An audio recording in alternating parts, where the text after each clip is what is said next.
que é o de qualificação profissional, porque eu me identifiquei muito com ele, né? É onde a gente consegue concentrar e fazer contato com várias empresas, seja elas de cunho federal, estadual, municipal, entidades privadas, e, assim, é fantástico, sabe? Quem realmente trabalha diretamente com a gente percebe a satisfação que a gente tem, né, em estar desenvolvendo essa ação e levando benefício para a comunidade, porque esse é o nosso principal objetivo, enquanto núcleo de projetos sociais.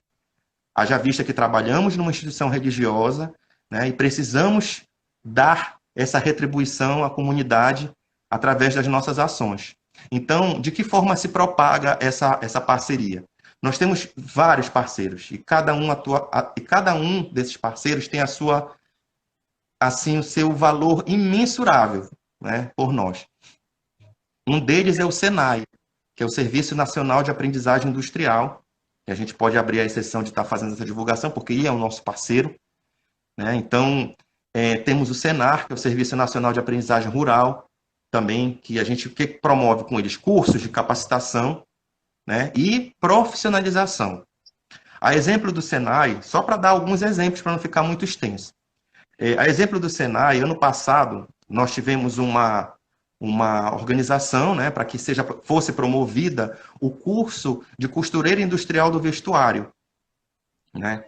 E o resultado foi tão positivo, né? Foi feita toda uma organização, né, com o nosso parceiro Senai, e foram formadas durante o período de 4 meses, aproximadamente 4 a 6 meses, porque houve uma extensão por conta de um outro benefício que aconteceu durante esse processo, mas lá eu vou chegar e vou contar para vocês.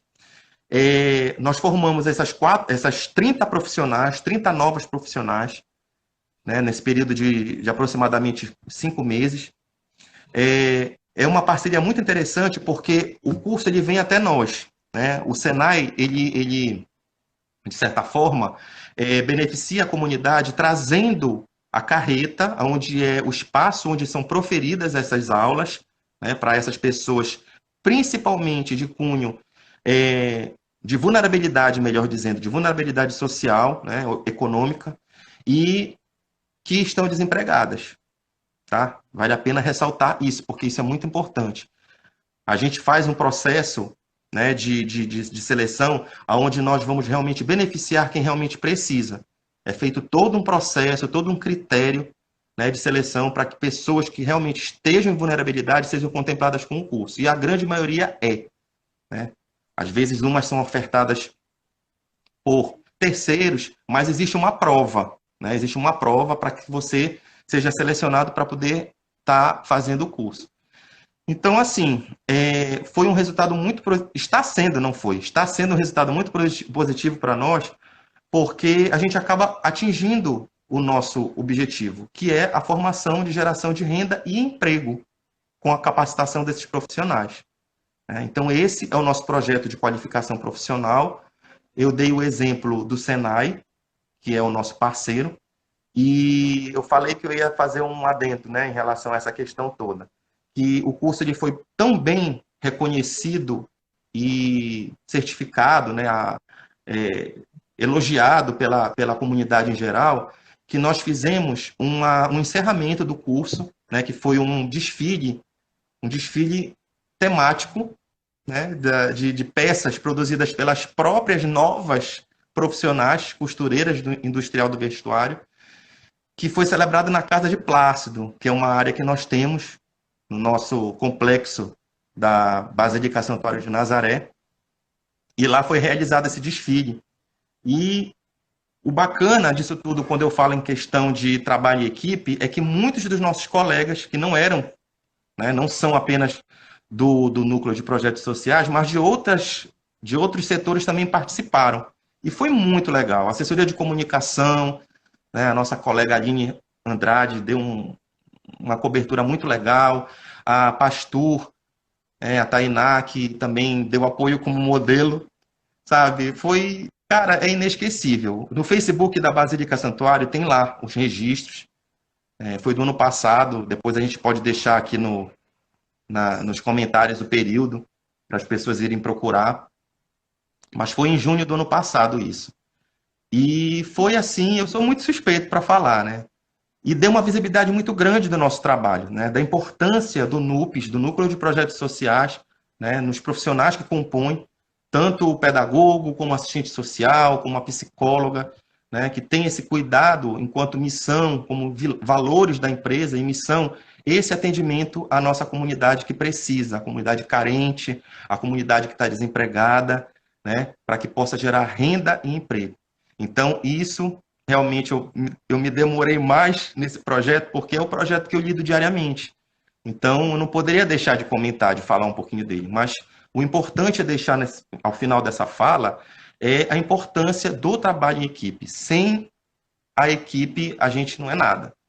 Né? Eu fiz até um trocadilho ontem, falando do nosso poeta, o Tom Jobim, e ele diz assim, né, que fundamental é mesmo o amor, é impossível ser feliz sozinho.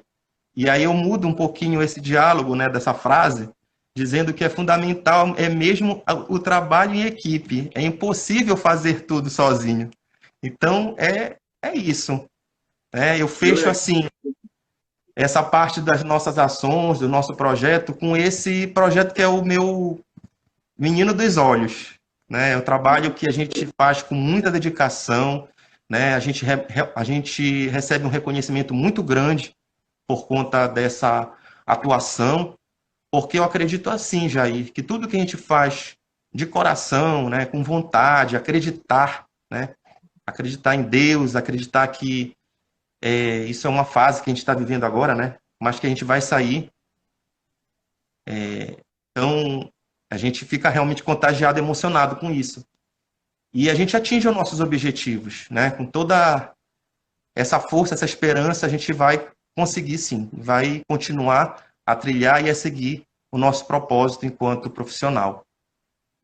Cezinha, que legal. O NUP, né, Cezinha, tá aí para a comunidade, né, que quer ir na Basílica e tem um leque de programação, de atividades, é interessante. Cezinha, sobre ainda na questão, né, quais são os maiores desafios que você encontra nessa área de ação enquanto pedagogo? Olha, desafios na área que eu atuo, né? Eu vou me restringir à minha área de atuação. Sim. O desafio é não desistir, né? O desafio é não desistir, porque se nós formos nos reportar, né? Se a gente fosse reportar para o momento presente, é um momento muito difícil, né? Então, eu vou responder no momento presente. O nosso maior desafio é não desistir, é acreditar em Deus, né? Acreditar em Deus, acreditar que tudo tem um propósito e que isso é uma fase, vai passar e que a gente vai continuar com as nossas atividades. Porque nada mais importante do que realmente haver esse pensamento, essa reflexão em cima de tudo que está acontecendo atualmente, né? Da sensibilidade que cada um está tendo a tudo que está acontecendo, não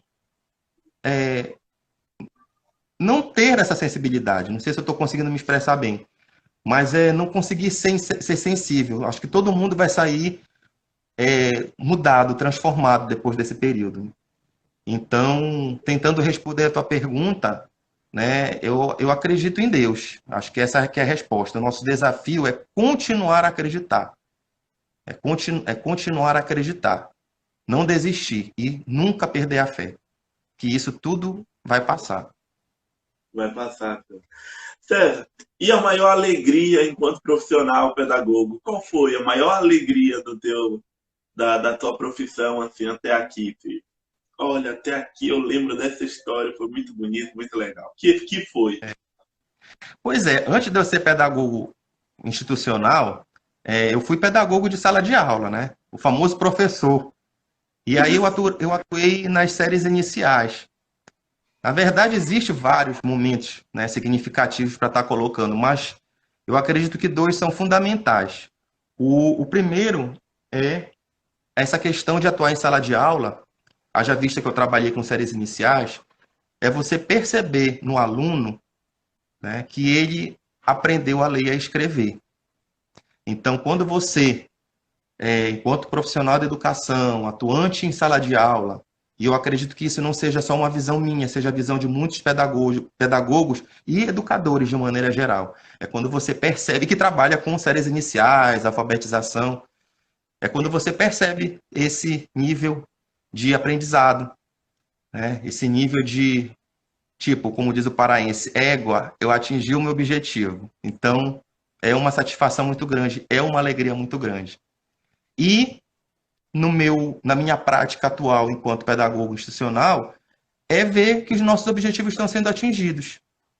É quando a gente faz uma parceria, quando a gente chama um parceiro para trabalhar com a gente e ele tem o mesmo compromisso que a gente tem, o mesmo nível de responsabilidade, né? A mesma sensibilidade em lidar com um público que tanto precisa, que é um público carente, é um público que está realmente em vulnerabilidade social e econômica. Então, quando ele percebe que a gente também faz um trabalho muito sério, aí ele acaba também vestindo a nossa camisa. Então, isso também é extremamente gratificante para nós.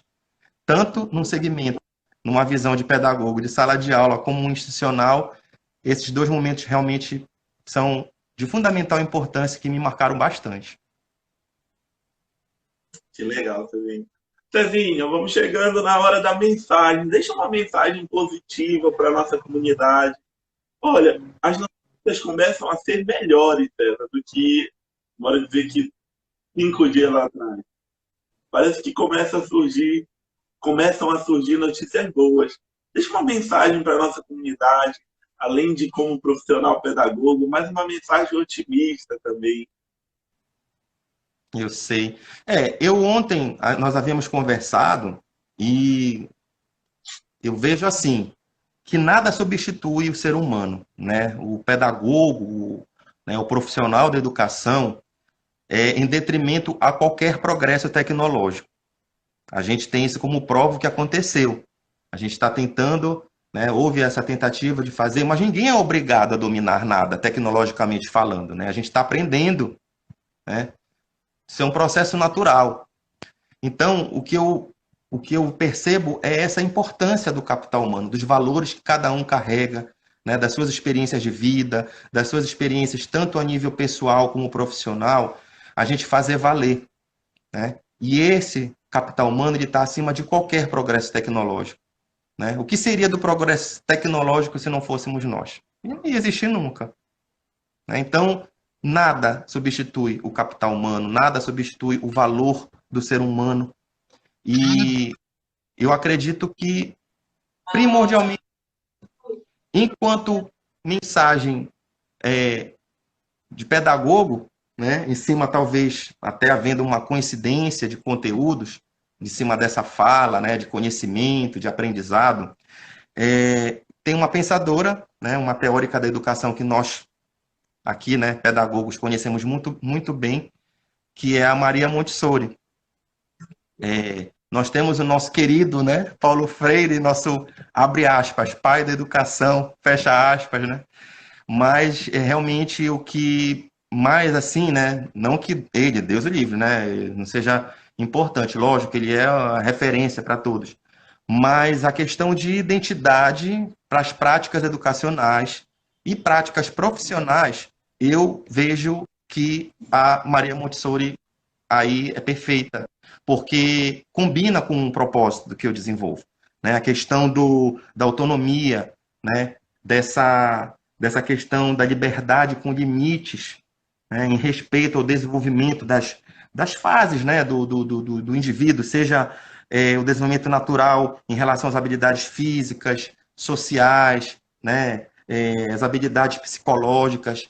Então, eu vejo nela, enquanto teórica, né, da educação, um momento muito importante para se construir o conhecimento, né? Essa autonomia que é dada ao indivíduo para poder ele ter essa liberdade de criar, né? De se permitir, lógico, dentro de um certo limite, né? O nosso limite dos respeitos. Por isso que eu te digo, às vezes, talvez, para alguns, mas ela está colocando aí limite, né? Que existe toda essa questão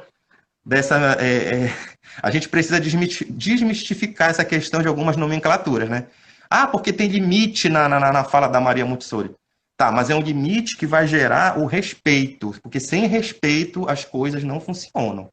Eu acredito que todo mundo percebe, né? Boa parte das pessoas percebem que, se for analisar a questão da teoria dela enquanto é, educadora, né, enquanto beneficiária para a educação, né, como pensadora brasileira, para o conhecimento do nosso país, melhor dizendo, é de suma importância, né, essa autonomia, essa liberdade, mesmo que seja com respeito, para se atingir na verdade, esse desenvolvimento natural, tanto a nível social, físico e psicológico do indivíduo. Muito bem. Cezinha, nós vamos terminando esse papo. Olha, a Fernandes Torres, ela está falando, ela está colaborando com a tua fala. A tecnologia veio para facilitar e não para substituir o ser humano. Com certeza, com certeza. Exatamente. A Tânia, é porque agora que eu percebi que é a Tânia que está falando, que dá para ver aqui os comentários, né? Eu também estou visualizando. A gente tem um trabalho muito bacana. Aliás, é o trabalho em equipe, né? Está aí o resultado mais claro. A gente sempre trabalha em equipe lá na instituição, né? Lá nas obras sociais.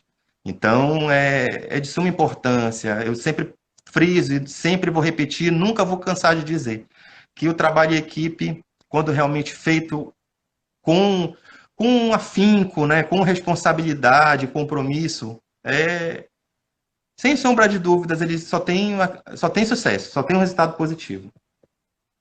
Muita gente dando o ok, né, César, que está participando, que está assistindo. Legal. O que você mais quer falar para a gente? Foi um papo muito bacana, uma reedição.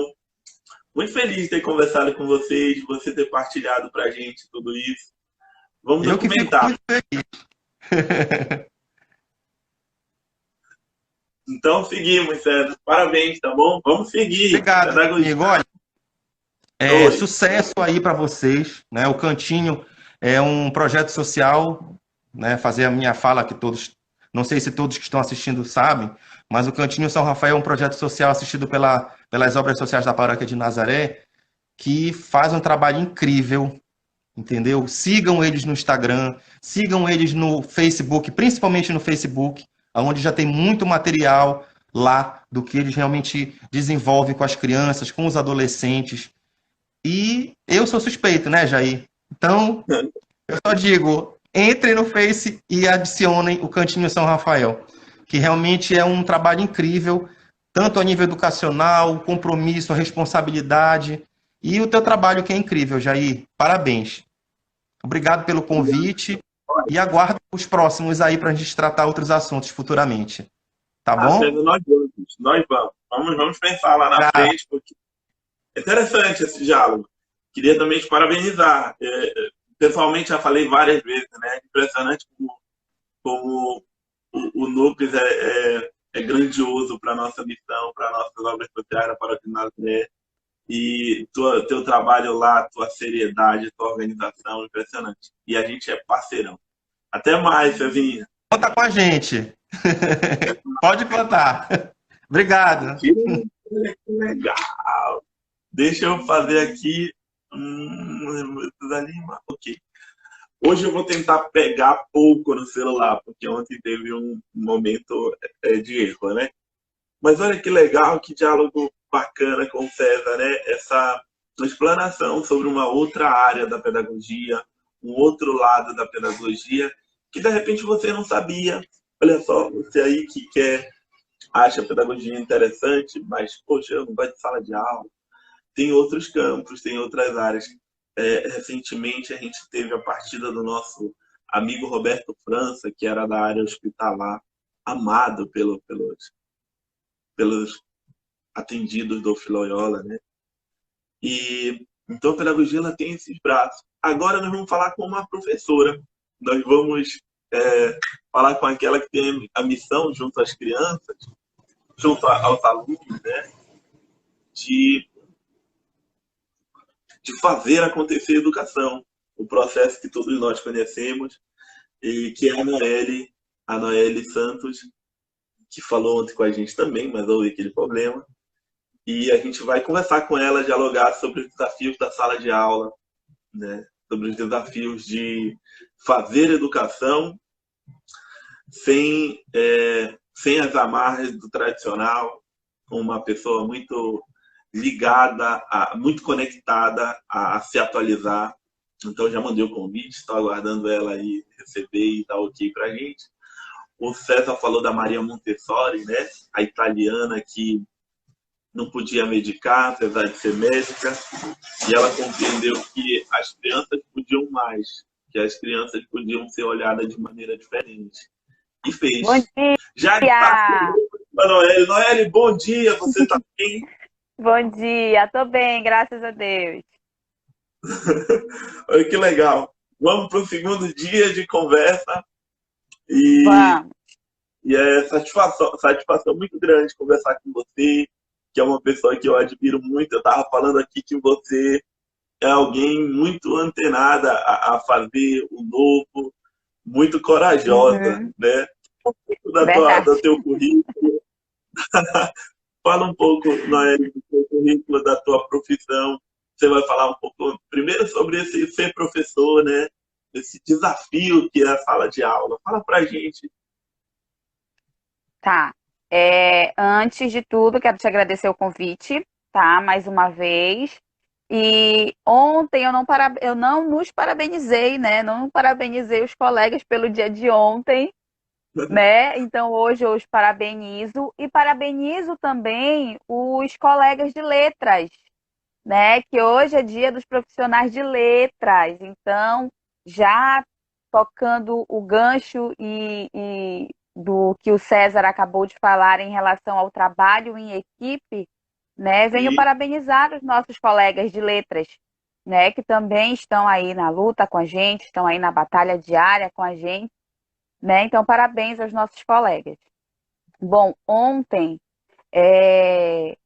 a primeira pergunta foi o porquê da escolha da profissão, né? E eu falei que foi por conta dos meus filhos, de ter feito vários cursos desde de ter me inserido na, na no designer de joias, a engenharia florestal e não me ter me identificado com um curso. Mas assim, nesse processo todo de escolha de curso e de não identificação, né? Eu acabei indo para o meu interior e lembrando que eu tenho, na realidade, uma musa inspiradora para a escolha da minha profissão, que uma foi a minha referência. madrinha. Exatamente, que eu não chamo de referência, eu digo que ela foi a minha musa inspiradora real, porque ela foi uma excelente profissional, entendeu? Assim, inclusive, ela dizia que não era para eu seguir essa profissão. Todas as vezes que eu tocava no assunto, ela dizia que não era para eu seguir. Mas a partir do momento em que eu acredito que tenha acontecido contigo também e aconteça com a maioria dos profissionais que optam pela educação. Quando você é mordido, é beliscado, é picado pelo bichinho da educação, que você descobre o amor por ela, não tem como. Não tem como não seguir, não tem como não ir adiante, né? Porque é assim, é um amor incondicional que a gente adquire, né? Que a gente aprende a ter pela profissão, pelos colegas, pelas crianças, né? Que assim eu vejo que é o amor mais puro, né? Eu estava lendo que tem o Paulo Freire tem um artigo que é tia, professora sim, tia não, né? Aí eu esbarro com muitos colegas que eles não me chama de tio, não me chama de tia. Eu tenho um amor tão grande quando eu sou chamada de tia. Eu acho tão gostoso ser chamada de tia, né? Eu acho isso maravilhoso. Quando eu tenho essa recompensa do trabalho, né? Depois de um dia de trabalho. E é uma recompensa para mim imensa quando eu escutei recentemente que eu, enquanto coordenadora, eu entrava em sala e na saída da sala, um dos alunos já pré-adolescente, eles diziam, Tia Noélia, a senhora é a melhor coordenadora que eu já tive. Em outras escolas, a coordenadora não entrava na sala, não conversava com a gente, e a senhora é uma coordenadora totalmente diferente. A senhora brinca, a senhora interage, e isso é muito legal, assim, e é muito gratificante ouvir isso, principalmente de um pré-adolescente que já está ali com a sua mente quase que em formação, né? Os nossos jovens de hoje, eles estão assim super avançados em relação a essas informações. Então, para mim, foi assim, é imensamente gratificante quando eu escuto de alguém que eu estou ali, né, a passar, né, a criar possibilidades. Muito bem. Você falou da questão da família, né? Uhum. Que fez muito, que te ajudou na escolha. Esses dias Sim. os pais estão em casa com as crianças por conta da pandemia e você me narrou uma história de um áudio muito interessante, né? Sim. Da criança que ela fala com a professora. Que dica você dá para esses pais que estão em casa com essas crianças, Noelle? Como fazer por conta da prática, né, que você tem de ensino com as crianças? Como fazer? Questão da paciência em primeiro lugar, né, Noelle? Mas que mais? Com certeza. Assim, não cobrar tanto, né? Como eu disse ontem, se já está complicado para nós enquanto adultos, tá vivenciando todo esse momento de sair só se for extremamente essencial, quem não consegue ficar em casa tem que sair para trabalhar, né? É ter essa sensibilidade de não cobrar tanto da criança. Se para nós, enquanto adultos, já está difícil, imagina para eles, né? Que não podem ir ao parquinho, que não podem ir ao cinema, que não podem ir ali na rua empinar pipa, que é uma grande dificuldade que eu estou tendo aqui em casa. O meu irmão está fazendo um sacrifício para empinar pipa no quintal. Então, assim, não se cobrar tanto. Tem as atividades enviadas pelos professores, faz o que for necessário, respeita o momento da criança. Se a criança disser, mãe, pai, eu estou cansada, eu não consigo, respeita aquele momento, né? Porque ali no íntimo deles, eles que sabem como é que está, né? Porque o nosso íntimo é só a gente que entende, é só a gente que sabe. Por mais que nós tentarmos entender, é complicado, né? O sentimento, né? Então, assim, a nossa profissão, o nosso superpoder é colocar eles depois no caminho, né? Enquanto professores, enquanto pedagogos, mostrar para eles o caminho e assim os pais façam o que está na possibilidade deles, né? Porque assim, em relação ao áudio, quando a criança diz para a professora, eu não consigo aprender com a minha mãe, porque a senhora, eu consigo aprender com a senhora, porque a senhora tem as manias de pro, né? A minha mãe só tem a mania de cozinhar, né? Assim, foi até emocionante para mim quando eu ouvi o áudio, porque assim, eu me vi nos dois papéis, né? Apesar de eu ser uma profissional de educação, mas antes de tudo, eu sou mãe, né? Então, é muito complicado, tanto para a criança quanto para os pais. Então, é respeitar, né, os limites. É isso. Muito bem. Uma dica boa para os pais, né? Não cobrar, não Exato. esperar tanto esse processo, porque é uma fase, não vai haver Exatamente. tempo que Exatamente. não vai ser a culminância de tudo. Os professores vão dar continuidade nessa ação toda. Agora, Noelle, quando a gente estudava, nós tínhamos uma troca de figurinhas sobre um projeto que você participou e que você amou participar e que eu sei que um dia até você vai reeditar algo parecido. E eu queria que você Se Deus falasse quiser. para a gente do Traquinarte. Bom, o Traquinarte, ele foi um Oi. O Instagram está me avisando que eu tenho 14 segundos restantes. Eu tô achando que a gente vai ter que recomeçar. Só deixa ele encerrar direitinho, porque aí eu vou salvar certinho. Eu não sabia que tinha tempo, ele tá me avisando aqui.